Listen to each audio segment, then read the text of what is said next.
Hello दोस्तों, आज हम पढ़ेंगे HTML tags formatting tag part 11। तो इसमें हम 3 टैग्स पढ़ेंगे, टेम्पलेट टैग्स, टाइम टैग्स और वेयर टैग्स। मैंने वो फाइल ओपन कर लिया है जो हमने पिछले ट्यूटोरियल में बनाई थी।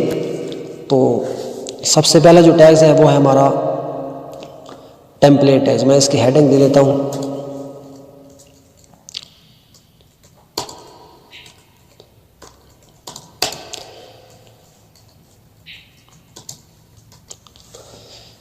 अच्छा, टेम्पलेट टैग्स क्या काम करता है? टेम्पलेट टैग्स हमें अगर किसी पैरा को या किसी भी चीज़ को हाइड करना है तो हम टेम्पलेट टैग का इस्तेमाल कर सकते हैं। मैं इधर आपको लगा के दिखाता हूँ। मैं एक पैरा लेता हूँ,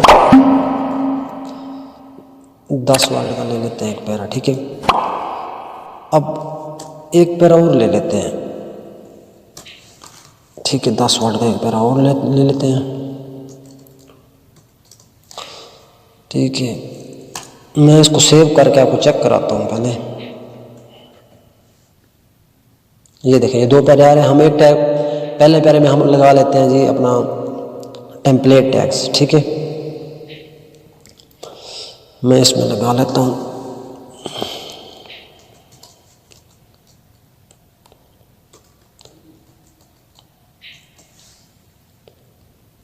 यहाँ से कट किया और यहाँ के पेस्ट कर दिया। ये पहला पैरा में हमने लगा दिया।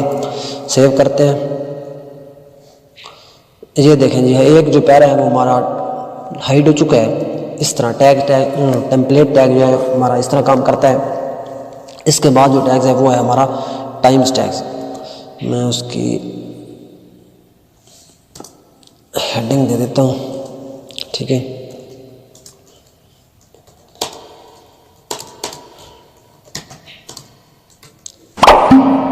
टाइम टैग्स क्या काम करते हैं? इसको हम अपनी मतलब डेट और टाइम लिखने के लिए इस्तेमाल करते हैं। लगा लेते हैं।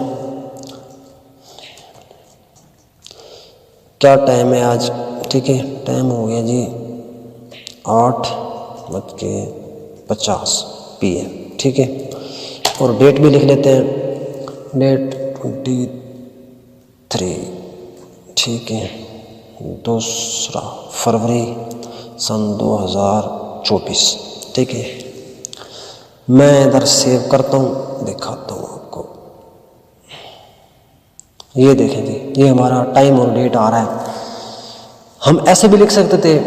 टाइम टैग में लिखने का फ़ायदा यह है कि जब हम एक बड़ी वेबसाइट बनाते हैं तो उसको अब जब अपडेट करना हो, अगर हमें टाइम्स और डेट को अपडेट करना है तो हम उसको ढूंढने के बजाय डायरेक्ट हम टाइम टैग्स में आके आसानी से उसको अपडेट कर सकते हैं। टाइम टैग इसलिए टाइम और डेट में के लिए ही बनाया गया है, इसलिए हम टाइम टैग्स में आके उसको अपडेट आसानी से कर सकते हैं। अब तीसरा जो टैग्स है वो है हमारा वेयर टैग्स। वेयर टैग्स की मैं हेडिंग दे देता हूँ, ठीक है।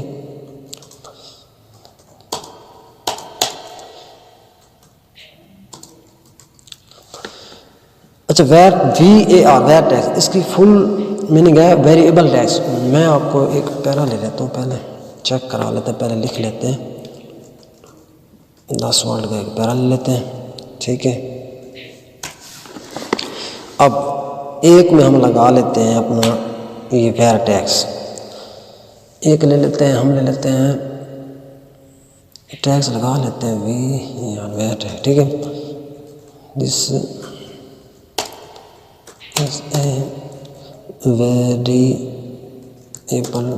टैग्स, ठीक है।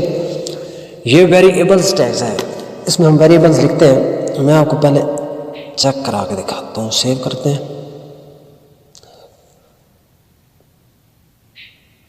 ये देखें जी, ये आ रहा है दिस इज ये एक हमने इस पर सिंपल पैरा लिखा था वो आ रहा है, और जिसमें हमने टैग्स वेयर टैग्स लगाया था वो ये आ रहा है इटैलिक होके, ठीक है। आप कहोगे ये इटैलिक टैग में भी तो हम लगा सकते थे, लेकिन इटैलिक टैग में हम लगा सकते थे, वो भी इस तरह इसका रिजल्ट आता। लेकिन वेयर टैग्स का फ़ायदा ये है, इसमें ये वेरिएबल के लिए बनाए गए हैं। इसमें हम वेरिएबल्स लिखते हैं, क्योंकि जब हम एक बड़ी वेबसाइट बनाते हैं, ठीक है, और उसको जब हमने अपडेट करना होता है तो जब हम हर इटैलिक टैग्स में तो हम नहीं लिख सकते हर चीज़ को, हर जगह पे हम इटैलिक टैग तो इस्तेमाल नहीं कर सकते ना।